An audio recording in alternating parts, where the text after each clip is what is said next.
semua sudah siap untuk belajar kan? Nah, sekarang kalian duduk, ambil posisi duduk yang nyaman, duduk baik sudah, atau rapi baju, rambut dong, supaya sebentar kira-kira ada tambahan lagi ya. Sudah siap untuk belajar hari ini. Nah, sebelum itu, ibu mau absen dulu. Siapa yang main hadir? Dan hadir langsung. Rio, Agus, Sarah, Agus. Oke, yang berarti saya dari hadir semua ya. Oke. Oke,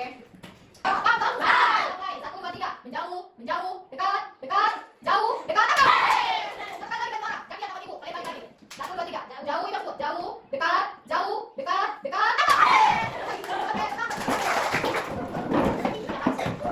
Anak-anak, sebelumnya minggu lalu kita sudah pernah belajar coding dan kecerdasan artifisial. Kecerdasan artifisial itu berarti kecerdasan apa? Buatan siapa?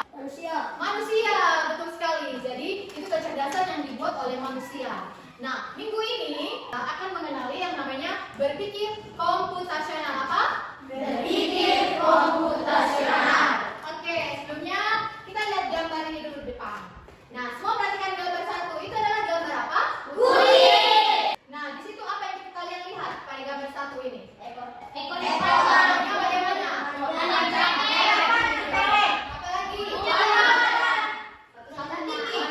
Warna juga berbeda. Gambar yang kedua. Gambar apa ini? Burung itu berkaki 2. Kemudian ciri-cirinya yang lain apa?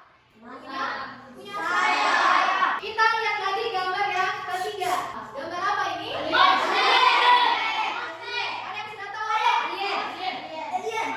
Yang lain? Berarti berbeda-beda jawaban kalian. Ada yang bilang alien, ada yang bilang monster. Informasinya tidak jelas. Kita tidak tahu apakah ini sudah benar atau tidak. Berbeda dengan gambar 1 ini sudah valid datanya. Oh, ini kucing. Gambar 2, oh, ini gambar burung. Tapi kalau kalian lihat ada gambar yang aneh pada gambar 3. Nah, ini sama juga ketika komputer itu berpikir.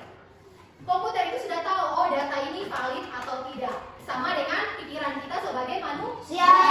Itu akan menjelaskan bagaimana komputer itu berpikir. Metodenya mengikuti pola berpikir manusia, yaitu berpikir komputasional. Oke, sebelumnya ibu ingin memberitahukan tujuan pembelajaran kita hari ini. Yang pertama, peserta didik atau kalian ini dapat mengenal dan memahami konsep berpikir komputasional. Kedua, peserta didik dapat memberikan contoh aktivitas berpikir komputasional dan menyelesaikannya. Berpikir komputasional adalah cara berpikir yang digunakan untuk memecahkan suatu masalah dengan menggunakan pendekatan atau langkah-langkah yang logis dan sistematis. Nah, bagaimana kalian bisa untuk berpikir dalam memecahkan masalah-masalah ini? Bukan hanya komputer saja yang bisa memecahkan suatu masalah, tetapi kalian atau kita sebagai manusia juga bisa memecahkan masalah. Misalkan masalah dalam kehidupan kita sehari-hari. Dengan cara apa? Berpikir komputasional. Kita mengenal lagi ada 4 prinsip berpikir komputasional. 1, dekomposisi. 2, pengenalan pola. 3, abstraksi. 4, algoritma. Dekomposisi, apa itu? Memecah masalah besar menjadi bagian-bagian kecil yang lebih mudah dikelola. Yang kedua, pengenalan pola adalah mengenali kesamaan atau tren dalam masalah yang berbeda. Yang ketiga, ada abstraksi, yaitu kita menyaring informasi yang tidak relevan dan fokus pada detail yang penting-penting saja. Yang keempat, algoritma, itu mengembangkan serangkaian langkah atau aturan untuk memecahkan suatu masalah. Nah, baru terdengar ya hari ini, masih terasa asing ya di pikiran kalian bagaimana cara kerja dekomposisi, pengenalan pola, abstraksi, dan algoritma. Kita akan bahas satu per satu. Oke, contoh penerapan dalam kehidupan kita sehari-hari. Contoh di sini yang dipakai membuat nasi goreng. Pada bagian dekomposisi ini, kita memisahkan permasalahan yang dihadapi untuk menyelesaikan masalah. Perhatikan ya, dalam kasus membuat nasi goreng ini, kita memecahkan masalah-masalah yang ada. Contohnya, kita pisahkan kebutuhan alat. Membuat nasi goreng pakai alat toh, ada pisau, tacu. Kemudian, kita pisahkan lagi kebutuhan bahan. Ada yang pakai telur, ada yang pakai sayur. Terus, ada bawang, ada wortel, dan lain-lain. Kemudian, pisahkan lagi cara memasak. Dan yang terakhir, cara penyajian. penyajiannya. Itulah yang dinamakan dengan dekomposisi. Ibu punya games nih, main tebak-tebakan. Aku berkaki 4. Aku tidur biasanya di kandang. Aku suka makan rumput. Suaraku mo.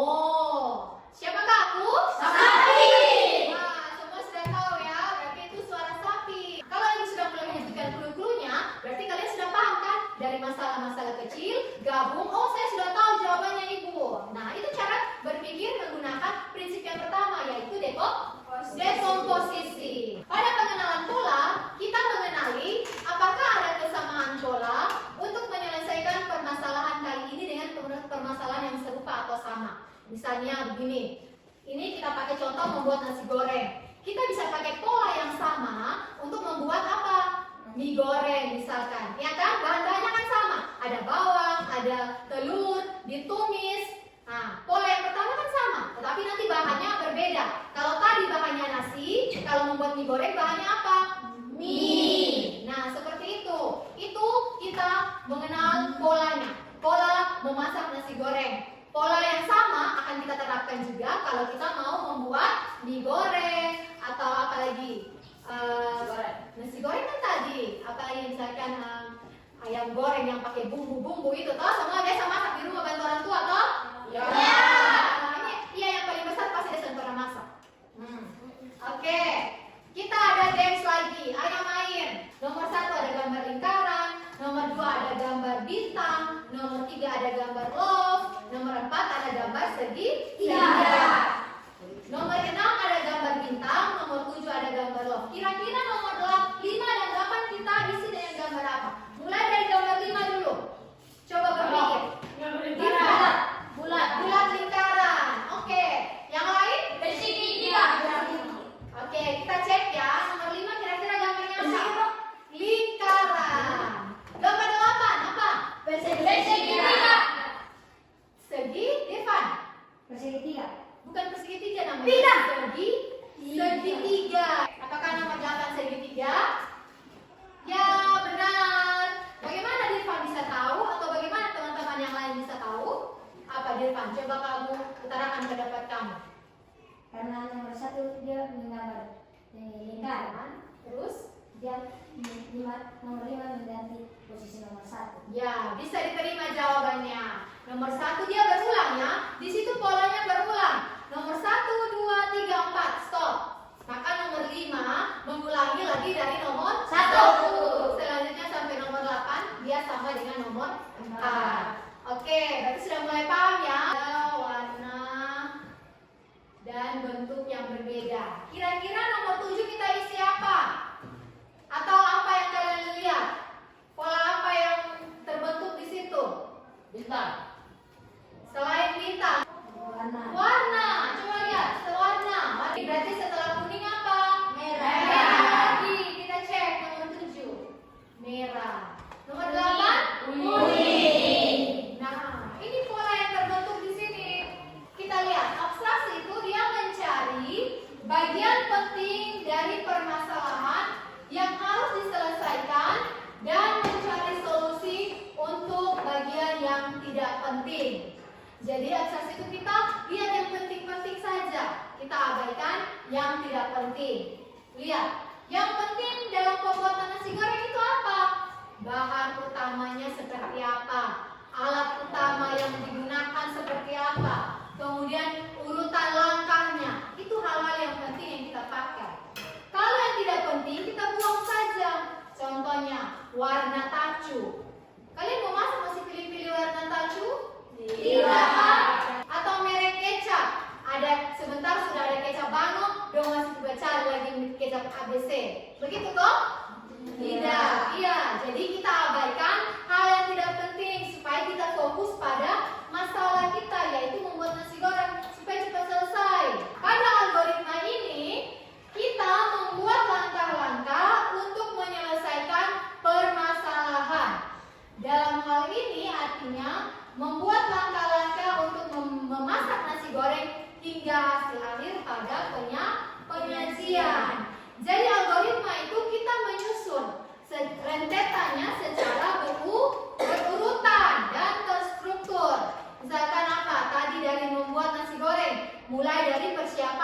bahan. Siapkan semua bahan. Lalu yang kedua proses memasak. Mulai menumis, memasak, selesai, taruh bumbu semua hingga yang terakhir sajikan. Sudah jadi nasi goreng siap untuk dimakan. Siapa yang mau makan? Saya. Irfan suka makan nasi goreng. Oke, jadi langkah-langkahnya seperti itu ya. Kita berpikir melalui 4 komponen tadi, dekomposisi, pengenalan pola, abstraksi, dan algoritma. Contoh seperti membuat nasi goreng ini, kita bisa menyelesaikan masalahnya. Itu masalah yang terjadi dalam kehidupan kita sehari-hari. Contoh lain, masalahnya apa? Kalau kita mau membuat algoritma siap ke sekolah. Bangun tidur buat apa? Rapikan tempat tidur. Yang kedua, berdoa. Yang ketiga, mulai ambil alat mandi. Setelah mandi berpakaian, siap sarapan, lalu berangkat ke sekolah. Itu algoritma dan disusun juga secara jelas rentetannya atau urutan langkah-langkahnya. Oke, mulai paham kan? Bisa? Oke. Berasa kalian sudah hebat semuanya. Sebelum itu, mari kita mulai dengan satu permainan di depan. Ibu minta yang laki-laki maju 5 orang. Ayo cepat-cepat. Ada yang menjadi sayur. Siapa yang menjadi sayur? Oh, Mesak suka sayur ya. Buaya. Ada buaya lagi. Ada serigala. Ada domba. Satu orang jadi petani. Siapa mau jadi petani? Kita bantu menyelesaikan masalah yang ada di depan sini. Berto ini sebagai petani. Nah, Berto ingin melewati sungai. Dia naik perahu. Dia mau menyeberang lewat sungai. Dan itu sungai itu ada 2 buaya. Berto ingin mengantar sayur. Ada serigala yang menjadi temannya. Dan juga ada domba yang menjadi temannya Berto sebagai petani. Dia ingin menyeberangkan ketiga itu melalui sungai. Tapi di sungai itu ada buaya. Nah, bantu Berto menyelesaikan masalahnya. Perahu ini, dia perahu kecil, jadi hanya muat 1 muatan. Kalau dia muat 2, maka dia akan tenggelam, buaya makan dia. Jadi tidak boleh ya, itu bahaya. Kita coba, mulai dari Berto membawa apa duluan. Misalkan Berto ingin membawa sayur. Dengan catatan tadi apa? Perahunya hanya boleh muat 1 muatan. Oke, dia bawa sayur. Ayo Berto jalan bawa sayur ke sana. Terus aman dan melewati. Tapi di sini ada serigala dan domba. Apa yang terjadi? Serigala menggigit domba. Akan habis domba. Jadi tidak boleh ya. Maka kita lihat langkah yang lain lagi. Serigala duluan lagi. Serigala diantar oleh petani. Serigala antar. Bisa melewati kan? Tetapi apa yang terjadi di Domba memakan sayur. Domba akan memakan sayur kasih habis. Petani tidak punya sayur lagi. Berarti gagal. Oke, kembali. Nah, kira-kira bagaimana kita menyelesaikan masalah ini? Domba dahulu. Oke, semua punya pendapat ya. Mari kita tuangkan semuanya dalam LKPD. Silakan duduk. Kita buat dalam kelompok. Kalian akan mengisi jawaban kalian pada lembar kerja peserta didik.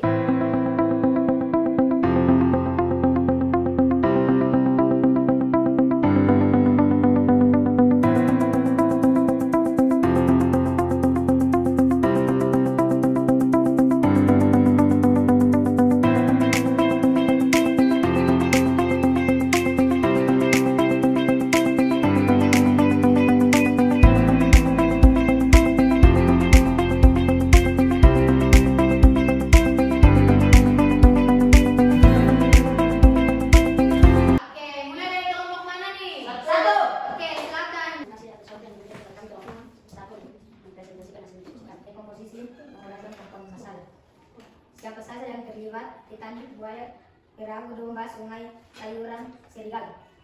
Apa aturannya? Petani hanya boleh membawa 1 muatan saja. Apa tujuan akhirnya? Supaya menyeberang dengan aman. Pola: ketika petani membawa sayuran, maka serigala menyeberang domba. Ketika membawa serigala, lalu domba memakan sayuran. abstraksi. Fokus pada barang bawaan dan hindari kondisi yang berbahaya. Algoritma 1. Kita membawa domba. 2. Lalu pulang ke lalu kembali sendirian. 3. Petani membawa sayuran, lalu pulang membawa domba. Petani membawa serigala. 5. Petani membawa serigala. 6. Lalu pulang sendiri. 7. Petani pulang membawa domba. Oke, instruksi atau algoritma yang sudah mereka buat itu berhasil atau gagal tadi? Berhasil. Ya. Jadi petani berhasil membawa 3 barang bawaan dengan aman sesuai langkah-langkah yang sudah tadi mereka buat. Oke, tepuk tangan. Tepuk salut. Salut, salut. Salut, salut. Salut. Satu, siapa saja yang terlibat: petani, domba, sayuran, buaya, serigala, dan danau sampah. Apa aturannya? Harus membawa satu muatan. Apa tujuan akhirnya? Supaya semua menyeberang dengan aman. Algoritma menyusun langkah-langkah solusi urutan. 1. Petani membawa terlebih dahulu domba. 2. Petani pulang membawa kembali sendirian. 3. Petani membawa serigala. 4. Petani pulang membawa domba. 5. Petani membawa pulang lagi sayuran. 6. Petani pulang sendirian. 7. Petani menyeberang terakhir kalinya membawa pulang domba. Dekomposisi petani serigala domba sayur sungai beranis. Tujuan semua menyeberang dengan aman. Pola mengamati pola yang menyebabkan kegagalan. Pola bahaya serigala domba tanpa petani, domba makan, domba sayur tanpa petani, sayur makan. Tujuan 1. Petani menyeberang dengan domba, petani kembali sendiri, petani menyeberang dengan serigala, petani kembali awal dengan domba, petani menyeberang dengan sayuran, petani kembali sendiri, petani menyeberang terakhir kali dengan domba. Dekomposisi petani, serigala, domba, sayur, sungai, beranis. Semua menyeberang dengan aman. Pola serigala, domba tanpa petani, domba dimakan, domba sayur tanpa petani, sayur makan. Algoritma: petani menyeberang dengan domba. 2. Petani kembali sendiri. 3. Petani menyeberang dengan serigala. 4. Petani kembali awal dengan domba. 5. Petani menyeberang dengan sayur. 6. Petani kembali sendiri. 7. Petani menyeberang terakhir kali dengan domba. Demikian proses kami. Apakah teman menanggapi? Dari permasalahan yang kita selesaikan tadi, ternyata kalian sudah bisa dengan mudah menyusun langkah-langkah hingga pada langkah terakhir algoritmanya itu tersusun secara logis dan sistematis, secara terstruktur. Kalian semuanya hebat. Tepuk hebat. Kamu hebat, saya hebat, kita semua hebat. Kesimpulan dari pembelajaran kita hari ini, berpikir komputasional itu dapat membantu kita dalam menyelesaikan permasalahan kehidupan sehari-hari. Jika kita menggunakan pendekatan yang efisien, logis, dan terstruktur untuk setiap masalah yang kita hadapi. Setiap kita tentu mempunyai masalah masing-masing kan, ya toh? Semua punya masalah kan? Tapi kita dibantu dengan berpikir komputasional untuk kita bisa memecahkan masalahnya. Dan penyelesaiannya itu bisa menggunakan 4 prinsip tadi, yaitu dekomposisi, pengenalan pola, abstraksi, dan algoritma. Refleksi kita hari ini, Ibu mau tanya nih buat kalian semua. Apakah kalian suka hari ini? Suka. Suka, tapi memang tunduk dari dagu begini. Suka itu berarti harus happy. Coba cerminkan wajahnya yang happy bagaimana? Suka. Oke, apa bagian yang paling kalian suka? Semua Wanti suka. Dan kalian apa? Semua. Wah, seperti tadi ada diskusi kelompok, kalian semua aktif. Yuk mau tanya lagi, apa bagian yang paling sulit? Ada tidak? Tidak ada. Wah, berarti kelas 7 ini semua sudah menjadi anak-anak yang hebat dan Ibu rasa semua sudah mampu mengenali dan memahami tentang konsep berpikir komputasional. Dari pelajaran ini nanti Ibu akan kasih tugas ya, masing-masing sebentar Ibu bagikan lembar kerjanya untuk dikerjakan di rumah. Kita berdoa. Amin. Terima kasih. Kembali. Terima kasih untuk pembelajaran hari ini. Anak boleh siap untuk istirahat.